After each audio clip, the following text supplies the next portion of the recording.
Ladies and gentlemen, the return to regular series of the Wales certified psychiatrist, Dr. Chuck Zorumski, ladies and gentlemen. Dr. Chuck, I want to thank you on behalf of the Wales certified nation. You have helped us. You have given us health in the mental department. Wow. Wow. Well, thanks, Kevin. It's great to be here again with you. This is getting to be a habit, man. Woo! Yeah, that's great. That's a good kind. Absolutely, absolutely. Yeah. So, under full disclosure, what is the difference between a psychiatrist and a sociologist? I think you're asking a psychiatrist and a psychologist. That's Sociologists are that. totally different individuals. Yeah. Thank you, So Dr. yeah, Chuck.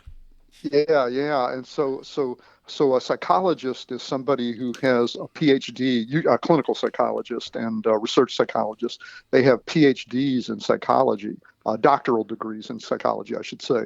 And those who do clinical practice have been trained in a variety of different kinds of testing, ways to do testing for how people think, how they process information, but also in psychiatric illnesses and in the use of evidence-based psychotherapies like cognitive behavioral therapy, interpersonal therapy, things that can really do a lot of good for people.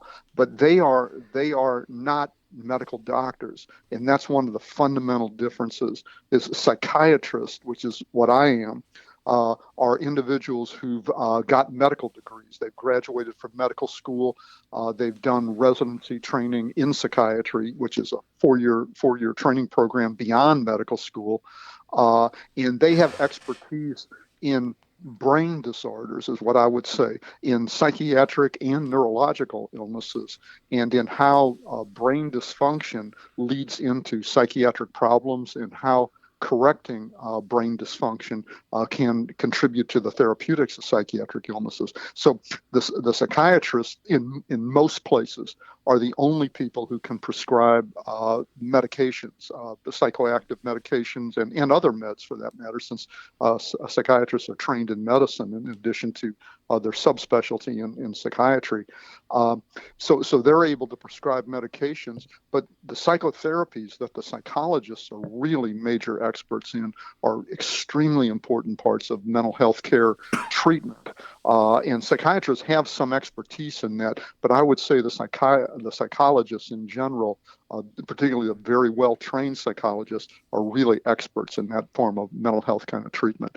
And then related, I think picking up on your thing about the sociologists, it's not sociologists I think you're asking about, it's social workers. It's people who come out of a social work background who kind of interface between psychiatrists and psychologists, and they have expertise that is more toward what the psychologists have expertise, but also expertise in how people function in their social environments and in their lives. So I hope that helps. But those are important.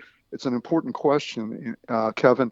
And the mental health system gets confusing because many times people don't know, what is a psychiatrist versus a psychologist versus a social worker, and that becomes an important distinction. So I hope that's helpful. But that's kind of a nutshell view of it. Well, you know me well. You read me like a book, doctor. Thank you. And I'm going to take off the headset. I got a kind of like a personal thing of saying, say for this, if I go by having acceptance, whatever it is in my life, that this is how it is, and that I don't, I try to manage it or go with the flow of it, knowing what not to do, but not knowing what to do, and that gradually having a life experience about it and finding a solution. Am I on base, or is that a dangerous pathway? No, I think it's really important, Kevin. I mean, this idea of, what makes a human being more resilient, that's because, stressors and bad stuff is going to happen to us in life. I mean, for example, there's a psychiatric illness called post-traumatic stress disorder. Yeah. And the first criteria for that is that the individual has been exposed to a major, sometimes life-threatening, but a major negative event in their life.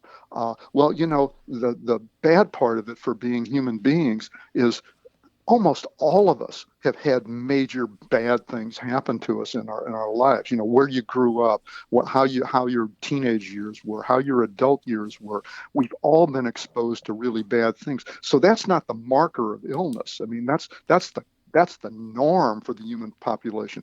Those who have not had major stressors like that are the lucky ones in life. But that's only less than, in my opinion, it's less than 10% of individuals. It's probably 90+% of individuals have had really bad things happen. So it gets into how do you deal with having had major stressors in your life, and your use of the term acceptance, I think, is really important in this, which is accept that stress is going to be part of your life and that bad things are going to happen. But how you handle that and how you think your way through that and deal with it becomes the thing that separates those who go on to have many problems, psychiatric and otherwise, but also those individuals who bounce back and recover and move on with their lives and do positive kinds of things. So I hope that helps. But I kind of like your term acceptance in a way. It's a version of what I would talk about. Yeah. Well, you have given me many lessons when you talk about the resilience and being resilient. I mean, that has spoken volumes to me. And wow, when that injury, the career-ending injury happens to a high schooler, to a young athlete, that they have to go through that. They have to understand it. Hey, man, if you keep on playing, you're really, really going to put yourself in harm's way. And to accept that is wow. And then to accept saying, hey, you don't have to go home, but you can't play here, man. You got to try to find another team or something, because the pathway to play is in it in a competitive sense. And so, how would you go listening? With the youngsters listening, uh, how would you help them? Yeah, no, this is really a great question, and it's broader. It's injuries are one thing, and particularly career-ending injuries. I mean, which sadly do occur. Blowing out a knee, things like that. So multiple head injuries and things like that become major kinds of things. And here, sometimes an individual, you start to think into within yourself about, what are you going to do next. But for a young individual, that's really tough because they don't know what they're going to do next. I mean, man, Kevin, I'm 70 plus years old. I don't know what I'm going to do next. Man, you think I have it all figured out, but it doesn't work like that. Every setback like that requires you to kind of pull into yourself and kind of think your way through it. But here's where something you and I have talked about before becomes really important. Who are the people around you Mm. who care about you and can do things and help you think more clearly through it. I mean, being told that you're unlikely to play again, at least at the level you were at. So, somebody's doing well, up into high school and into college, and then a major injury kind of occurs. You know, they may play again in some way potentially because modern orthopedics and other things like that really help the injuries kind of recover. But man, sometimes that road is a hard road of incredible effort to kind of come back and bounce through, and it can be very demoralizing. But here's where your own strength as an individual and things that you've learned from, for example, I'm thinking about an athlete, thinking about the coaches who kind of help you through that kind of thing, but also your family and positive friends that you have really can help pull you through a lot of that. I mean, that social network that we've talked about a bit before becomes really important in this. And I mean positive social network. I mean, the friends who tell you, yeah, it's too bad, you're screwed up, you're done, man. There's nothing you're going to do. Well, that's like completely unhelpful, right? I mean, it's the people who kind of help you think through what are going to be the next steps for you and whatnot. And then there's an internal resilience that kind of comes with when you've been through an injury or been through major setbacks, which is, look, if you can recover from your injury, there's another game to play. There's another chance you're going to get a chance to play again, because injuries are just part of the game, frankly, sadly. But they're back to life. That's the way it kind of works. So you then dedicate yourself to what's it take for me to recover. And even if you don't come back to be the player that you were at the time of the injury, you can still be really good, and you can be a great human being, frankly. So I don't know if that's helpful, but it's stuff within you and the way you think about it, including getting rid of the negative thoughts. I mean, this is the whole essence of what's called cognitive behavioral therapy, which is cognitive therapy is about getting rid of the negative thoughts and don't let them be the things that rule your life. And you can do this somewhat on your own. Matter of fact, many individuals are good at it. You're kind of thinking toward positive things, but they're positive people around them can help pull them out of that kind of thinking. So half of my view is most of recovery from things is being motivated to recover from it and then wanting to do something beyond the negative, the setback, the injury, or whatever. I hope that helps in some ways. And so, I had when I was in medical school, not to keep babbling, so you can stop me anytime you want. So, I had a neurologist who was the chief of neurology at St. Lucie School of Medicine when I was in a medical student, and I worked with him on the spinal cord unit, individuals who had serious spinal cord injuries and were never going to regain the complete function of their legs or their arms or other things like that. And it's really kind of devastating to see people go through those kinds of injuries.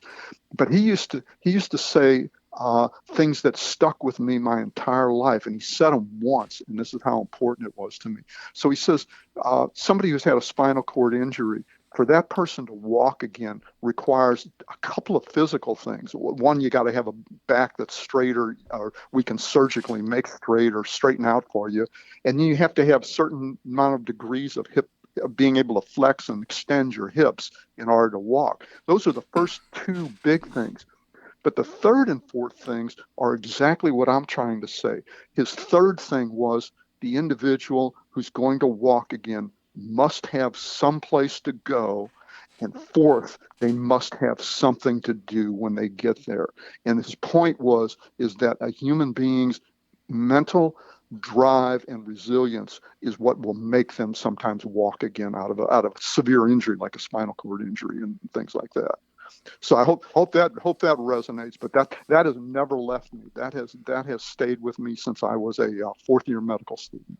Absolutely. And may I say, you're going to be the first one, Dr. Chuck, but you're a Wales certified virtuoso. You're a virtuoso, baby.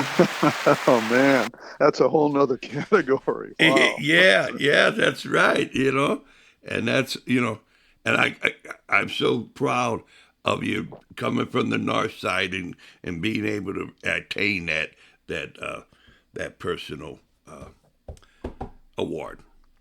Well, that's a whole nother story, and maybe we'll get to that at the end when you do your thing of asking me who would I thank and who had an impact on me, because there are some folks that pulled me out of what North St. Louis could have created and made me different. Wow. Yeah, so that's why I use the example of the positive people in your life as being they become the surrogates for you to help you think through and correct you from the mistakes that you're making. Wow. Well, that'll keep people listening to the Whale Certified to get to that. But Yeah, and I would say the coaches and the other folks who get negative about you because you've been hurt or because you're struggling at some point. I mean, those are not the folks that you want to be around long term. Basically, I mean, you play for them if you have to, and then you find the folks that you can really interact with that help make you better at what you do, and you can recognize those folks. nice. So there you go. You have, and say for instance, you said you're in the 70s and that hey well getting people to where they're not. I'm reaching the age of retirement, but I'd rather not. And having that and are I've only known this particular uh, skill, work skill, and career path. And they said, well, you know, you can still do it in your garage, but you can't work it. You got to be able to retool. How do those people? Is the same resilience, or how that kind of like right in your face, man? You got to change. Yeah, man, Kevin, that is again, it's really important what you're saying, and that is that in all of our lives, and it's not just retirement is a really interesting thing. I haven't done it yet.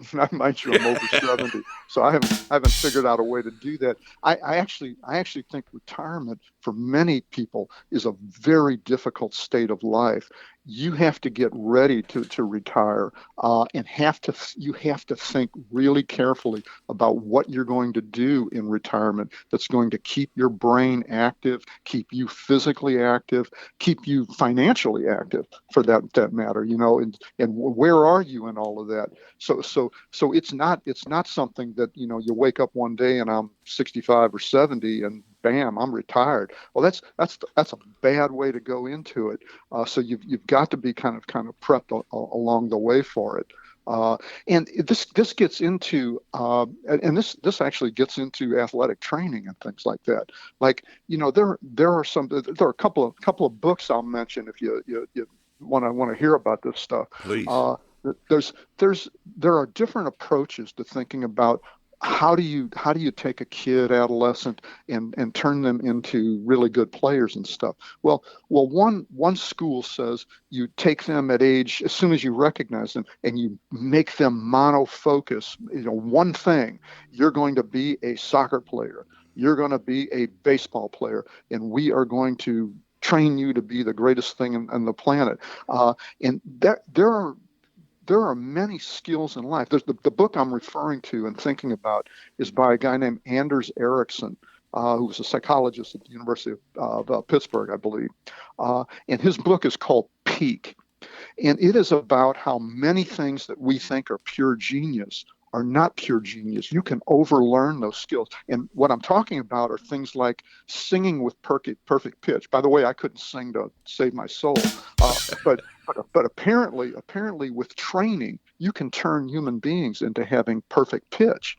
Uh, there are folks who are called memory athletes. Now that may sound a little bit weird, but these are the folks that you can read them a list of 100 or 150 things, and they'll remember everything you sent to them. And you go, oh my God, these people are just genius. They have this photographic memory, and Erickson's book says you can overtrain and become a memory athlete like that. Maybe not at the level of 100 to 150 things, but remembering 50 or 75 things and whatnot. And it's focused training and things like that. So that's one school of thinking about how to train people. Most of us who are athletes have done a version of what Erickson described. We are overtrained. I mean, the goalkeepers that I trained and my own training beat skills into me so that I could do. My skills were high, and they in a game, they were always dependable. I was going to do the skills at a high kind of level. But at the same time, the game is fluid. So it isn't just about your individual skills. You have to adapt on the field and adjust and things like that. So that's a whole nother skill set that humans have. So overtraining, and the example that Erickson gives in the book, are one example that he gives is the difference between Tiger Woods, the golfer, and Roger Federer, the tennis player. But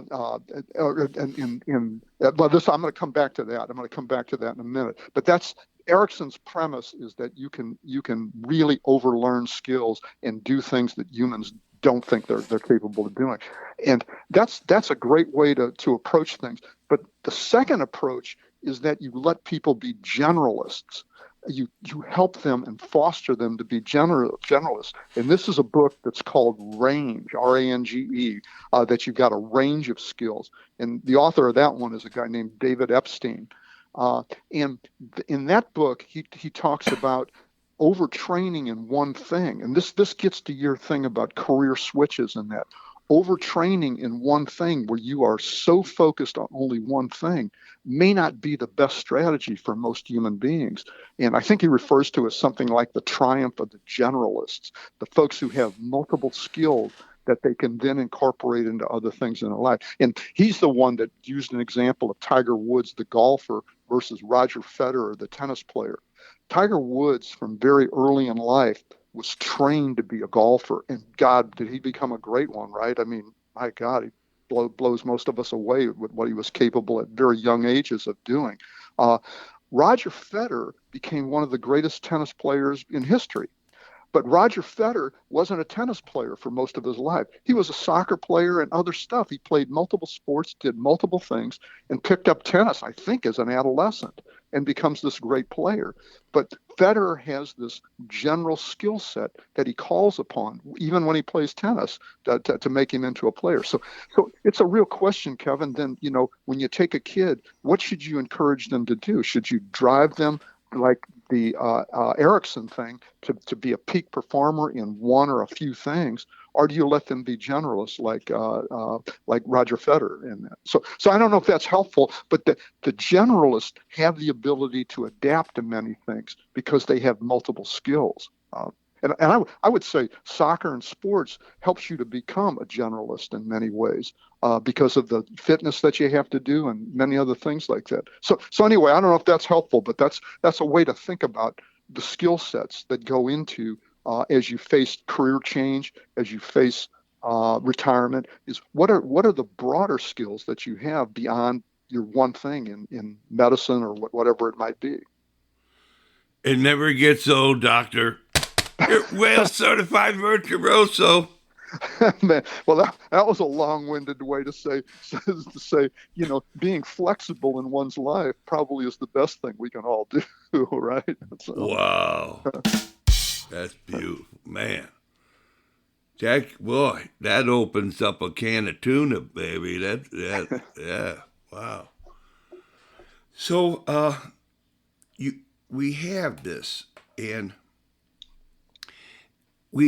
and correct me if put me to boundaries, is that we are talking about having physical health where you're able to be flexible, you're able to have balance so you don't fall down all the time, and you have your lungs, you're not a big smoker, drinker, this, that, whatever. And then it comes, for your social life, you're able to have a general way of conversation with people, strangers that you never met. You never met a stranger, able to have communication with your loved ones and so forth. And then it comes to that mental health.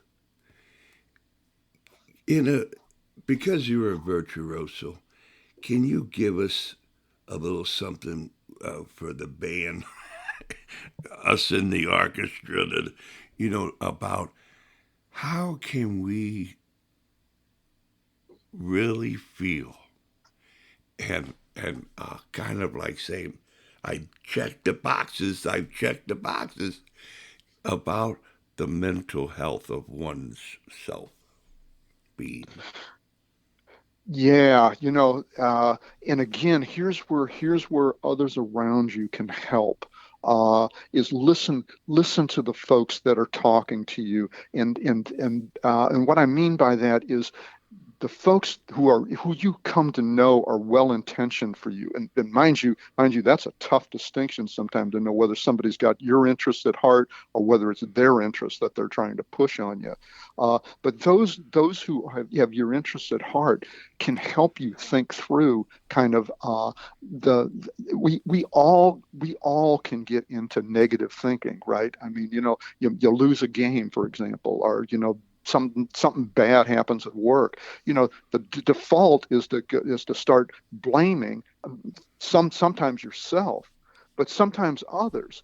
And I think one of the big things for being resilient in that is to take responsibility for the things that you've done, including the things you've done wrong, and admit it, and then but don't dwell in it. I mean, you can't live your life in this negative sphere where, oh God, I'm to blame for everything. That's the stuff that cognitive therapy helps people kind of deal with, which is get rid of the automatic negative thoughts and challenge them, because you're better at what you do than you think. I mean, Kevin, thinking about the athletes we've been around, and I'm thinking about your show, as a matter of fact, and what you're doing now. This is we've all been around athletes who were great athletes, but they weren't really easy people to be around personally, interacting wise and things like that. And so, not that they were bad people or anything, but they were difficult to be around. And then you've got other folks who have really they have amazing interpersonal skills, and they can do things, they can describe things in wonderful ways, including humorous ways, to really put a levity to what's going on kind of around them. That stuff can help us all to feel better. And sometimes we all wish we had those skills, but I know a number of soccer players, and I think about what you're doing with this show. I mean, this is a skill set I don't think I have, to do this kind of thing, like Whale certified. It's really quite amazing to hold these kind of conversations and then to let people talk and whatnot. So I think this is kind of part of the general life skills that people have to be resilient in many ways. Well, now lay down on the couch. I'm going to give you one more minute, and we'll go at it. Is that there was a time, 40 something years, 40 years ago, that my mother said, "You're no longer my son." And that took me, that said, okay, that's it, man. I'm going down the basement and going up to the penthouse. We're not stopping. I'm going to straighten up. And so I've been thinking, and just recently I thought that, my mother didn't mean that I was no longer her son, but I was acting and talking like I wasn't her son. So hearing you say, when you got the people around you, man, they'll be the first ones to tell you, hey, check that box, or they say, hey, you're okay. Yeah. Yeah, and this kind of reminds me, we all come out of different backgrounds and different family circumstances, right? And some people I know in their lives, I see them as patients. I've seen them in other venues, and I hear it when I'm just talking to people. They're willing to blame others for everything that kind of happens to them, and really sometimes other people do bad things to you. So there's no doubt about that. But that blaming others for your challenges and whatnot is probably it is the wrong thing to do. I mean, most people, for example, one of your family members for the most part, until you prove otherwise, you don't think that they're out to do negative things to you. I mean, some will, so you have to weed that out. There are folks who are just difficult and impossible to live with, and you have to sort that kind of stuff out.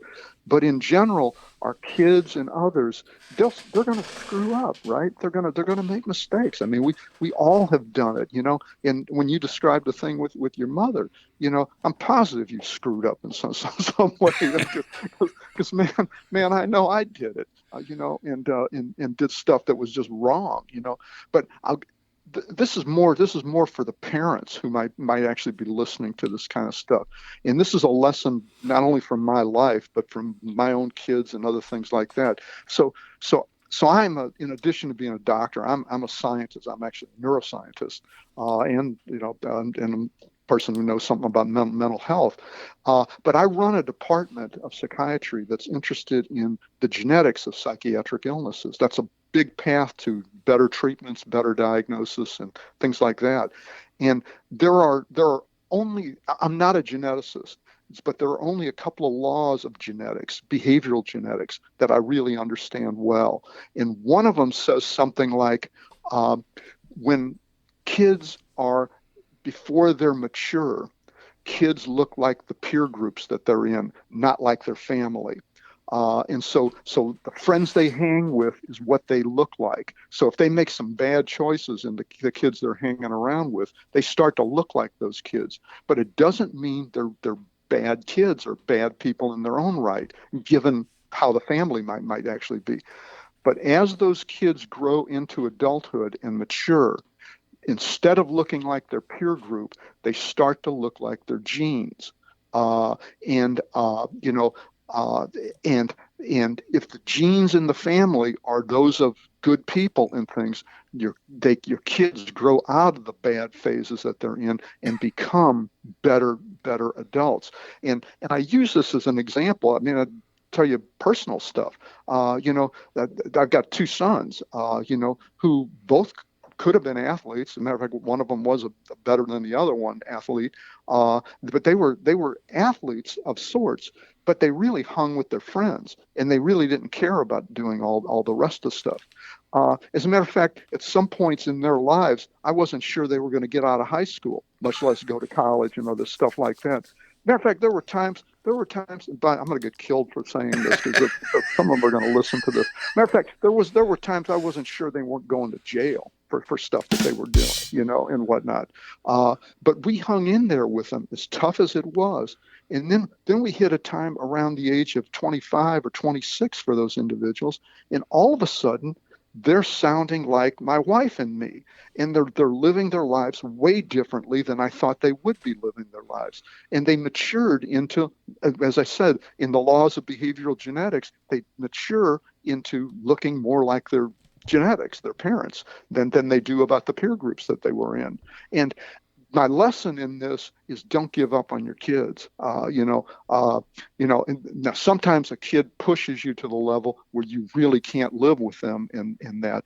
But in general, don't give up on them, because, if you're an okay person of some sort, they'll start to look more like an okay person kind of as they mature. So I don't know if that's helpful, but I thought that when you described the circumstances with your mom, I'm sure your mom had your best interest at heart, but didn't know what to do. Yeah. Well, under full disclosure, I give you absolution to the family. I mean, I hope your sons realize, yeah, and they've heard all of this from me, by the way. Okay. So yeah. I don't think this is a shock to them. All right. Yeah. But it's really, as a parent, it's really gratifying when you start to see them become what they're capable of becoming. Yes. And sometimes that doesn't happen as a kid and a teenager. It happens as they mature. Beautiful.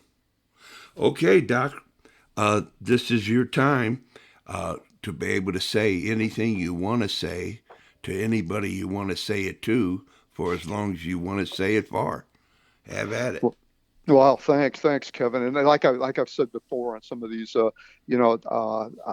think this is a great thing that you do. And the first time you're involved in it, you haven't given any thought to it, right? And Right. you go, oh, blah blah, you kind of blabber stuff that are obviously real important things. But so this second chance thing and this thing about the people who have your best interests at heart, I think is really important. So two people that I would put in that category was my sister Donna and my high school principal, a guy named Charles Burgoon, Father Charles Burgoon from the old Wow. DeAndres High School, Yeah. and it was when I had come out of high school and decided that I really didn't care what I was going to do. I went to and not no derogatory comment about Forest Park Community College, but I went to Forest Park CC to play soccer after having done really well in high school and things like that. And my sister and my high school principal were appalled by that. So after I had spent several weeks playing for Forest Park and started school there, it was my sister and my high school principal who came and yanked me out of Forest Park and made me go to St. Louis U, where I had an academic scholarship. I thank my stars that they did that because it changed my life. I mean, I'm not sure where I would have been, had I stayed on the path I was on. So there are people who do things that kind of save you at times in your life, and those are two people that certainly did that for me. So that's somebody that I would two people that I would say amazingly positive things about, and that was unsolicited by me. They did that on their own. Uh, the second person that I'd list was a guy I met at Forest Park Community College. So my view of things is if you unless you get badly hurt or do something really dumb, most experiences in life you learn stuff from. So at Forest Park Community College, a guy playing center back for us was a guy named Oscar Arroyo, who I think most people have probably never heard of. No. Uh, Oscar was out from Mexico. I think it was Mexico, and he was about 23 or 24, and I was 18 playing for Forest Park Community College. It was Oscar who got me to go play for the St. Louis Kickers in the St. Louis League because in those days the JUCO players could play in the senior men's league. So he is the one that got me into the St. Louis League by having played with me at Forest Park for like 3 or 4 games. And that became the conduit to Stag and Sal Noto and to St. Louis U, playing soccer at St. Louis U. And so if it hadn't been for Oscar, I'm not sure a lot of the other soccer stuff I did would have panned out. So there's somebody that I have great respect for and great gratitude for, I would say. Yeah. Uh, then there were folks that were coaches that gave me chances. I mean, Dave Berwin from Big Four, I would mention. Dave believed in me more than I believed in myself. In that era, and that made a huge difference. Being able to play on a team like Big Four, in addition to St. Louis U, so that was an extremely positive. And then I finally I just mentioned somebody I've mentioned before, and that is that Joe Clark comes back, after I'm out of medical school and out of residency, and he becomes the head coach at St. Louis U, and decides that I'm going to help him coach and coach goalkeepers at St. Louis U, which in a way was kind of a joke for what my career was kind of at that point. And Joe doesn't call me to ask me whether I want to coach at St. Louis U because he knows that I probably would do it if he asked me. He calls my wife Teresa and says, he says, "Is it okay? Is it okay if Chuck coaches at St. Louis U with me?" And Teresa says, "Well, something like whatever I tell him, he's going to do the opposite. So sure, it's okay. Let him go. Let him go coach with you at St. Louis U." And that actually was a life changing kind of thing. And in this comment that we were talking about the generalist and what helps you transition through your career in your life. Coaching at St. Louis U was a big deal to me. It gave me the skills actually to become eventually the head of the Department of Psychiatry here at Washington University. So that was probably the best training I had to become department head, was from hanging around with Joe as a soccer coach. So anyway, Kevin, those are some people that one I've mentioned before, but others that I just wanted to say thanks to for what they did. Wow.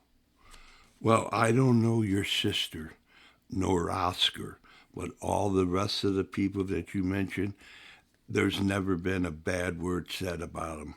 I mean, they are all stellar fellas and everything, and really helpful. And I'm glad that you said that because I'm sure they're grinning and really feeling proud, solemnly proud that you you helped you helped them help you.